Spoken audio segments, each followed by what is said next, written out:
Hello viewers, நான் உங்கள் வரலட்சுமி மணிகண்டன். விடாமுயற்சி வெற்றியின் ரகசியம். இன்றைய பதிவு என்னென்னா, நான் நிறைய வீடுகளில் பார்த்துருக்கேன். வயதான பெற்றோர்கள் அந்த வீட்டில் இருந்தாங்கன்னா மரியாதை குறைவு இருக்க தான் செய்யுது. அவங்க பணம் காசு நிறையா வச்சு சொத்து சொகத்தோடு இருந்தாங்கன்னா மதிக்கிறாங்க.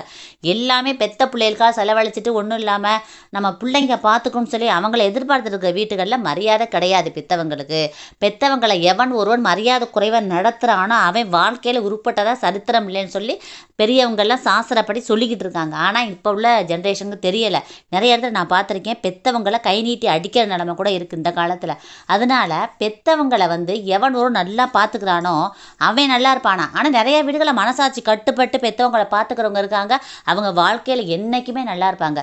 பெற்றவங்களை திட்டுறது, அடிக்கிறது, காலால் எட்டி உதைக்கிறது மாதிரி செஞ்சீங்க வச்சுக்கோங்களேன், உங்களுக்கு பிற்காலத்தில் இதே நிலைமைன்னு சொல்லி நம்ம சாஸ்திர நூல்கள் சொல்லுது. நம்ம எப்பொழுதுமே பெற்றவங்களை மரியாதையை நடத்தினோம்னா நம்ம வாழ்க்கையில் எப்பொழுதும் நல்லா இருப்போம். தேங்க்யூ.